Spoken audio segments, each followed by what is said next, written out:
Assalamualaikum warahmatullahi wabarakatuh. Bertemu lagi di Salaf Modern Channel. Belajar, bekerja dan berdakwah. Bagi yang belum subscribe, silahkan untuk tekan tombol subscribe. Semoga channel ini bermanfaat fi dunia wal akhirah. Amin. Kali ini kita akan membahas tentang hukum mengkonsumsi bekicot. Halal atau haram? Bekicot merupakan salah satu hewan yang biasa ditemukan di tempat-tempat yang lembab dengan ciri khas memiliki tempurung yang berfungsi untuk melindungi dirinya. Tempurung bekicot ini selalu menyertainya dimanapun hewan ini berjalan, seperti halnya yang juga terjadi pada siput dan kura-kura. Akhir-akhir ini ramai terjadi di masyarakat penjualan daging bekicot. Umumnya hewan ini dimasak dalam bentuk sate, sehingga lebih dikenal dengan nama sate bekicot. Masyarakat awam merespon fenomena tersebut dengan sikap yang beda-beda. Ada yang membeli dan mengonsumsinya, tanpa peduli apakah hewan bekicot ini halal atau tidak. Ada pula yang memilih untuk tidak membeli karena belum tahu status kehalalan hewan bekicot. Bahkan ada pula yang menganggap bahwa sate bekicot merupakan salah satu objek mata pencaharian tersendiri yang dapat mencukupi keberlangsungan hidupnya dan keluarganya.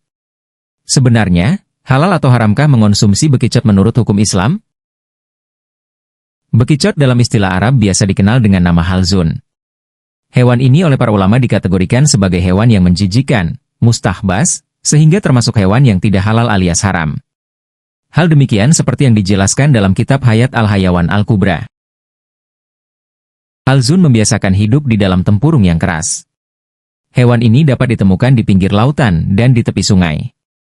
Hewan ini mengeluarkan sebagian badannya dari dalam tempurung kerangnya, lalu berjalan ke kanan dan kiri untuk mencari benda yang dapat ia makan. Ketika dia merasa berada di tempat yang lembut dan basah, maka ia akan membeberkan diri pada tempat itu. Dan ketika dia merasa berada di tempat kasar dan kering, maka dia akan mengurung dan masuk ke dalam tempurung kerang tersebut karena khawatir dari sesuatu yang menyakiti tubuhnya. Ketika dia berjalan, maka rumahnya juga bersamanya.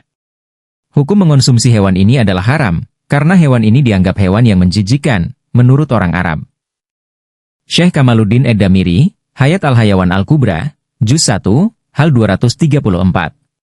Berdasarkan referensi di atas, maka mengonsumsi hewan bekicot adalah hal yang diharamkan sebab bekicot tergolong hewan yang menjijikan menurut pandangan orang Arab.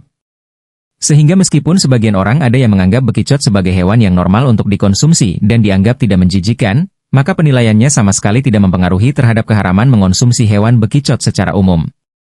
Ketika hewan tersebut diharamkan, maka hukum menjual sate bekicot, seperti halnya yang biasa terjadi di masyarakat, juga merupakan hal yang diharamkan. Sebab akan mengantarkan orang lain untuk melakukan keharaman, i'anah halal maksiat, berupa mengonsumsi hewan yang haram dimakan. Pendapat di atas merupakan pandangan dalam mazhab Syafi'i, seperti halnya yang dianut oleh mayoritas muslim di Indonesia.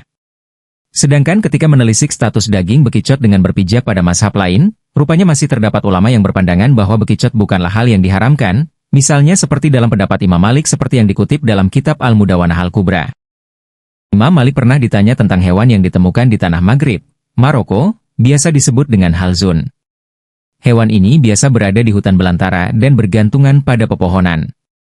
Apakah hewan ini dapat dimakan? Beliau menjawab, aku berpandangan hewan tersebut seperti jarat, belalang, jika diambil dalam keadaan hidup lalu diseduh atau dimasak, sehingga menurutku mengonsumsi hewan tersebut tidak masalah. Sedangkan ketika ditemukan dalam keadaan mati, maka tidak boleh dimakan. Imam Sahnun bin Said Et-Tanuhi, Al-Mudawanah Al-Kubra, Juz 3, Hal 111, namun meski begitu, baiknya bagi kita agar tetap berpijak pada pendapat mazhab Syafi'i seperti yang dianut oleh umumnya muslim di Indonesia. Sebab dengan tidak mengonsumsi bekicot berarti seseorang konsisten dalam mengamalkan ajaran mazhabnya, mazhab Syafi'i, sekaligus sudah menjalankan husnul huluk, yaitu adaptif terhadap masyarakat sekitar yang juga berpandangan bahwa bekicot itu haram, sehingga masyarakat tidak memberikan nilai buruk pada dirinya. Pendapat ulama yang memperbolehkan mengonsumsi bekicot baiknya ditempatkan dalam tataran yang sesuai, misalnya ketika dalam keadaan terpaksa seperti tidak ada makanan lain selain hewan bekicot. Dalam keadaan mendesak tersebut ia dapat berpijak pada pendapat dalam mazhab Maliki seperti yang dijelaskan di atas. Wallahu alam.